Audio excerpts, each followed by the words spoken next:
Okay, hello, welcome back. Today in this part we're going to be discussing spell, trap and effect chains. So basically we're going to be covering spell or trap types as well as chaining your effects to other cards. Which sounds complicated but it really isn't, it's actually quite straightforward. So we're going to kick off with explaining what the spell types are and what they can do. Okay, so we're going to kick off with the basic spell. This has no symbol in the top at all. And we'll come to the symbols later, but a basic spell you can activate in your turn only, and that's it. That gives you an effect of some sort. Okay, that's very straightforward, that's the basic kind of spell. Next up we get a bit more complicated. We've got the ritual spell, which I explained earlier, basically allowing you to ritual summon a monster, one monster only, whose levels, you also need to tribute monsters whose total levels equal the level of the monster you're trying to summon from your field or your hand. Depending on what that does, it can do certain things. You can summon it in attack or defense position afterwards, special summon it. Next up we have something a bit different. Oh, I forgot to mention, this one, a ritual spell, has that, which typically looks like, if I move it closer, it looks like a bonfire like symbol. This next one is a continuous spell. That has the infinity loop symbol there, if you can see that. And these ones typically have an effect that remains on the field. So say if this was activated in your turn, it doesn't go to the graveyard unless destroyed. It remains there and you cannot get rid of it unless you do it yourself with certain effects. In other words, continuous remains on the field after you've activated it. Next up, probably the fastest form of spell, and I'll come to speeds later, you have the quick play spell, which is a lightning bolt symbol on it. And these ones you can activate if they're set like that. You can set spells as well as traps.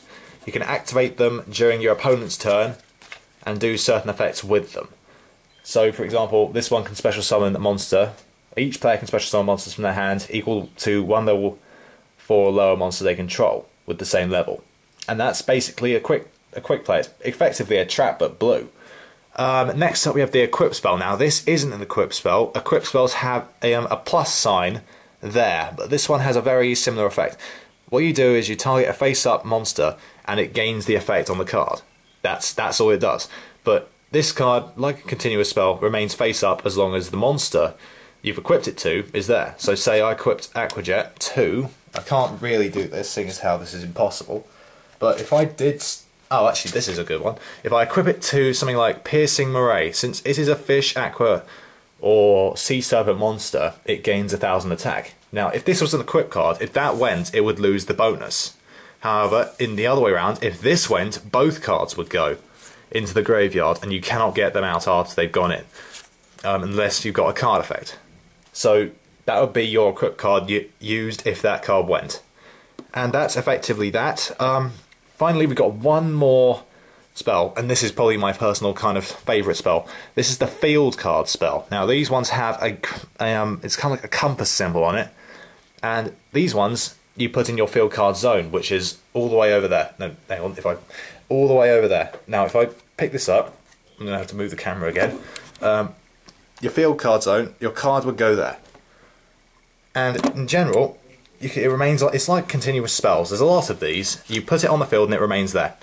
However, if your opponent has a field card spell and he activates it in his own field card zone, the one in yours is automatically destroyed. It's a bit unfair, I know, but if it's there, it goes to the graveyard. But however, my personal favourite trick is if you put a field spell face down, his attention will no longer be going to whatever's on your field. He wants to activate his field card and he will keep it safe. But since yours is there, if you flip it up, it destroys it. Since if you put a face down field card in your field card zone, it won't activate. However, if he puts his in there, if he puts his field card, activates it, you activate your field card, it destroys his. So that's basically how a field works. And field card spells have an effect depending on what monsters you have on there. For example, mine has all fiend type monsters gain 300 attack plus a certain effect, which means I can discard monsters, which is how my deck works. Okay, finally we have the trap cards, which I'm going to be going on about.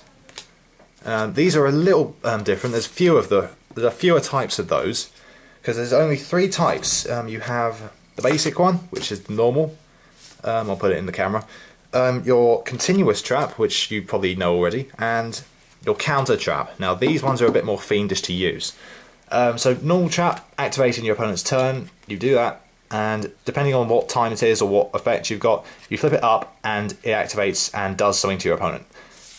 Next up, continuous trap. These remain face up like a continuous spell, and they have certain effects as well. For example, it has a certain effect. I mean, there are stuff like that prevent your opponent from attacking you, stuff that you can special summon monsters, stuff like that. But it's very straightforward. If, for example, Corner of the Haunted, one of my favourite ones, that gets sent to the graveyard, that monster also goes as well. So it's like that. It remains up on the field as long as it wants. And finally, we have the counter trap. Now, these ones are a little different. You see that arrow there? That's the counter symbol, and it will counter the effects of one of your opponent's cards. So it could counter a summon, it could counter an effect, it could counter a spell or trap, it could counter a summon of any special summon. It could do anything, in theory, but however they are typically limited to what they can do. For example, this one negates the activation of a spell or a trap, so it stops the effect from happening and then destroys it, but it has a disadvantage because your opponent draws one card at the end of it. But I typically find counter trap very, very helpful, especially that one. Okay, finally we come on to chaining. Now this is a bit more tricky to understand than just basic stuff, but since I've just taught you what to do about it, I'm just going to give you a brief example of what you can do. So then, let's get a good example of something. Right, let's get that there. And let's say this is the opponent, so I'm going to clean that off. Let's say this is the opponent's move. So they're going to summon Piercing Murray, like that. And then they're going to then say, if I say, oh no you don't, I'm going to activate this, Bottomless Trap Hole. That would remove it from play and destroy it. Now, I can then choose to bring back a monster from the graveyard. So I can bring back that and special summon it in attack position. However, Dark Bribe will negate that and then destroy Call of the Haunted before I can do that. So in the end, that works like that. That, guys, is a chain. Now, I'm going to explain the sequence to you very quickly. So, I summon Murray. That's the first bit.